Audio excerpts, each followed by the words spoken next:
the danger. A guy opens his door and gets shot and you think that of me? No.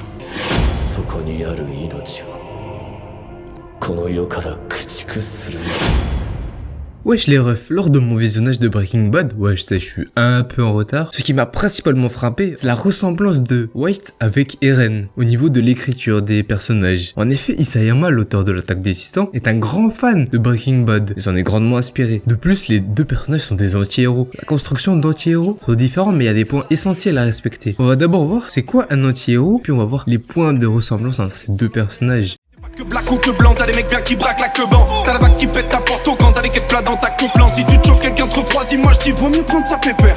Tout d'abord, un héros dans l'Antiquité était un personnage qui a une quête surhumaine à faire, comme par exemple avec Héraclès, Orphée, Ulysse. Les héros de nos jours, c'est plus les héros comme par exemple Superman, les Avengers. Eux, ils ont un désir de justice et ils veulent protéger la Terre ou leur ville natale des vilains. Et Sangoku, par exemple, lui est inspiré de Superman. Un anti-héros, lui, est un personnage qui manque de qualités traditionnelles associées aux héros, comme par exemple la moralité, la noblesse, l'altruisme. Ils ont souvent des motivations égoïstes et peuvent agir de manière soit immorale, soit illégale. Cependant, malgré ces défauts, les spectateurs, eux, peuvent s'identifier et sympathiser avec ces personnages pour des raisons diverses. Cet archétype de héros a été notamment popularisé grâce aux séries télévisées d'action comme Breaking Bad. Les spectateurs s'identifient plus facilement à eux car les anti-héros ont des défauts. C'est comme des personnes normales. Ils sont donc plus proches de la réalité. En outre, l'utilisation d'anti-héros comme personnage principal permet aux auteurs de développer des histoires plus ambiguës, plus dramatiques et plus complexes, car les motivations des personnages ne sont pas toujours claires ou justifiées.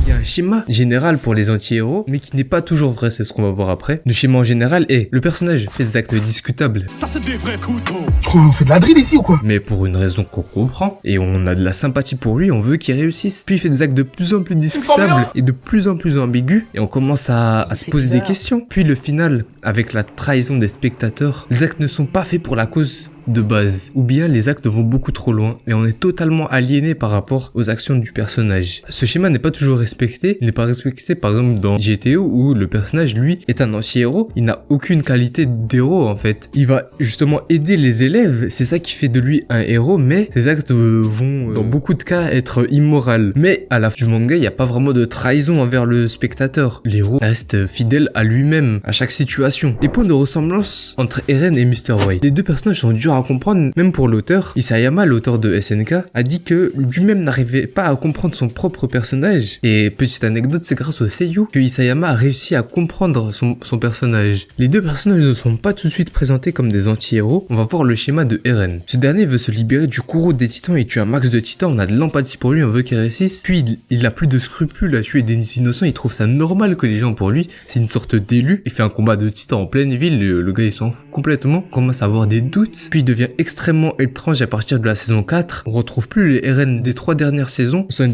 une certaine distance entre lui et nous. Puis la trahison avec le génocide planétaire qui va faire 80% de l'humanité quand même. Ensuite, le schéma de Walter. Il veut mettre bien sa famille avant de mourir parce qu'il lui reste quelques années à cause de son cancer. Il va décider de vendre de la drogue. On a de l'empathie pour lui, on veut qu'il réussisse encore une fois. Puis il fait des actes de plus en plus immoraux. Empoisonner un enfant, il tue des innocents, il manipule plein de personnes. Puis à la fin, il avoue qu'il a fait ça pour lui-même. Et sa famille est totalement en ruine. Ça, c'est la plus grosse trahison que j'ai pu voir. Et là, on est totalement aliéné par ses actions. On a pu voir qu'il respectait le même schéma d'anti-héros, même si la fin est différente, ce qui est normal. Les deux, lors de leur développement, chacun détruisent leur entourage. On peut voir que Walt détruit sa famille à la fin de Breaking Bad et Eren, lui, détruit tous ses amis qui sont carrément divisés à la fin, ce qui donne des scènes assez marquantes. De plus, Hank, dans Breaking Bad, meurt à cause de Walt, en partie, et Sacha, dans l'Attaque des Titans, meurt à cause de Eren, en partie. Les deux sont des victimes collatérales des activités de l'anti-héros. En réalité, personnellement, j'ai trouvé la plus grosse similitude dans le fait que les deux cherchent une certaine liberté. En effet, Walter, avant qu'il apprenne son cancer, si vous vous souvenez du début de Breaking Bad, il avait dit qu'il avait du mal à dormir, il pensait à ce qui pouvait arriver, à ce qui pouvait se passer de mal. Quand il a pris son cancer, qu'il lui restait 3-4 ans à vivre, il a réussi à dormir sur ses deux oreilles. C'est comme si d'un coup, il avait plus rien à perdre. On peut dire que le cancer est une sorte de maladie malédiction car ça réduit ta vie. Et on peut voir aussi que le pouvoir des titans est aussi une sorte de malédiction vu que ça réduit ta vie de 13 ans. Ça te donne un pouvoir immense pour une vie très courte. Et donc tu peux réaliser ce que tu veux avec ce pouvoir. Tu es un peu au-dessus des lois car chaque personne qui a eu un titan fait des choses immorales. Et donc ce que je voulais dire c'est que Walter a eu un peu un sort de super pouvoir avec son cancer parce que il avait plus rien à perdre en fait.